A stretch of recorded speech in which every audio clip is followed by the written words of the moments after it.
in Acts 20, before I went on to something else here, was the simple phrase, and from among your own selves men will arise speaking perverse things. So from amongst yourselves shall arise men speaking perverse things, twisted things. The term diastrepho is the verbal form. This is a participle.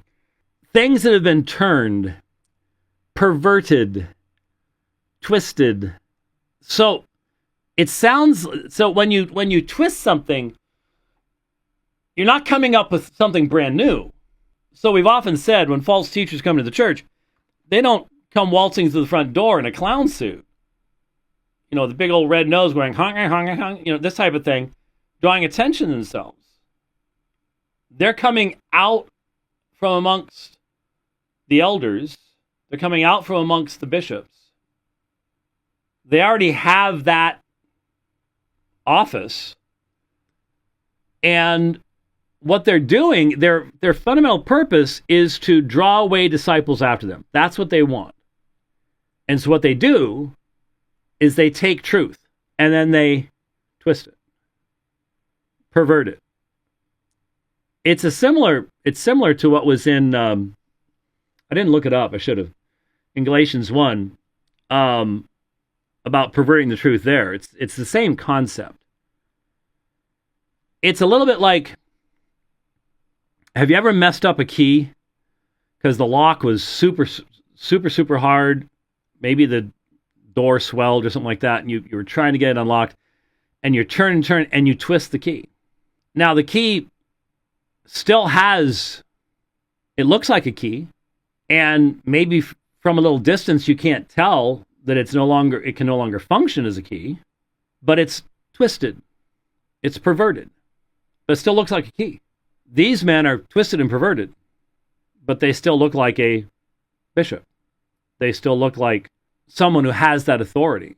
And when you look at the early church, we talked about this a couple years ago, especially with the Ken Wilson stuff.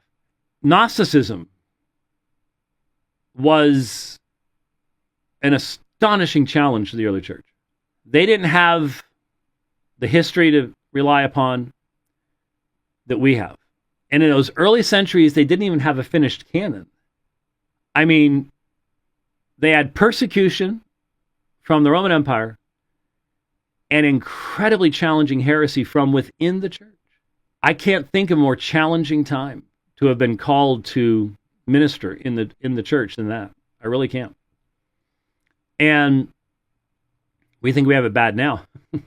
Nothing in comparison to what they faced. And they made authority claims. The Gnostics made authority claims. They claimed to have, writings from Peter that those Orthodox people didn't have. All these people had to do is if they wanted to have followers, they wanted to have disciples, they'd take the truth and just twist it. Maybe put it into a foreign context. Maybe disconnect it from the Old Testament revelation of the fact there's only one true God. The full-on Gnostics identified Yahweh as Yaldabaoth, this demiurge, this evil God, this ignorant God. They hated him. But then, those are the Marcionites, people like that. But the Valentinian Gnostics wanted to sound as Christian as possible. They muted that part, but still fundamentally disconnected the faith from the foundation of monotheism and the fact that God is the creator of all things, including the physical realm. What a challenge that was. And how many disciples were drawn away.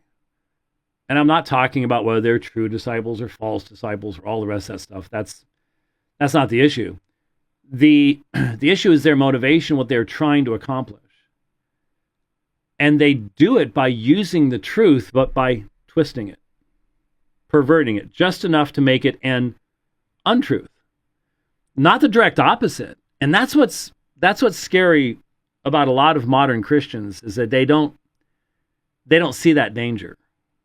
They hear somebody speaking, and I don't know, it sounds like they're saying what we're saying. It sounds like, they're using the same words and stuff like that. In fact, that's what I was gonna get to. I had it queued up, but maybe we'll get to it next week. I'm thinking it probably won't. I had this advertisement, well, not advertisement, this little video that I ran across just a few minutes ago from a Mormon. And it was talking about how a deep study has demonstrated that the majority of things that early critics of the Book of Mormon said were not historical actually are historical. And, with AI and stuff like this anymore, you can make stuff that looks so professional. You've got to listen so carefully. And even when you do listen carefully, sometimes you miss it. But, we weren't told anything about this study. We weren't told about who did it. We weren't told about what the sources were. We weren't told where we could go to find this stuff out. And I immediately caught something. It made the statement, and I'm sort of getting ahead of myself here, but it made the statement that we were told that the ancient Israelites did not have steel swords. That wasn't the issue. The issue was the ancient inhabitants of this hemisphere did not have swords at all. They had war clubs with obsidian chips embedded in them. They did not have swords. The warfare that the Book of Mormon presents having happened widespread in this hemisphere was old world warfare. Horses, swords, all that kind of stuff. Which is what Joseph Smith would have assumed that it was, but it wasn't. They didn't have those things. And so it was just twisted a little bit. The actual accusation, you want to know how actual that is? Go back and listen to the radio program I did on KTKK Radio with Martin Tanner as the host and two BYU professors on the program where we talked about this very thing. Because one of them, I think it was Robinson? Wasn't Robinson. Anyways, one of them had written an article in BYU Study or something like that, trying to defend. The Book of Mormon has people pulling a sword from a sheath and scalping people. We all know what that kind of sword looks like. That sword did not exist at this time in this hemisphere. So, but it was just that little bit of twisting. Make it sound good. The deception is real. It's right there in front of all of us. And now with AI, we have to be discerning on a level that we've never been challenged to be discerning on before. And don't get me wrong. AI is here. It's not going anywhere. It's only going to get more advanced. And AI is going to develop. And I don't have all the answers. Christians normally find themselves on the back end of technological development. The church hated the development of the printing press. And then advancements and more advancements and radio, and we're all on the back end. Well, these things are here, got to be dealt with. They can either be used for good or for evil.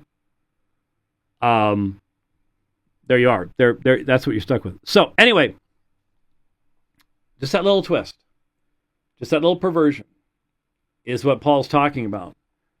And the result is drawing away the disciples after them. I haven't mentioned anybody. I haven't made application. I'll leave that up to you. Who's trying to get the followers? Who's trying to build the online empires? At the cost of the church. At the cost of the congregations. Maybe even at the cost of the ministry that they once said they were called to. Well, I'll let you figure those things out for yourself.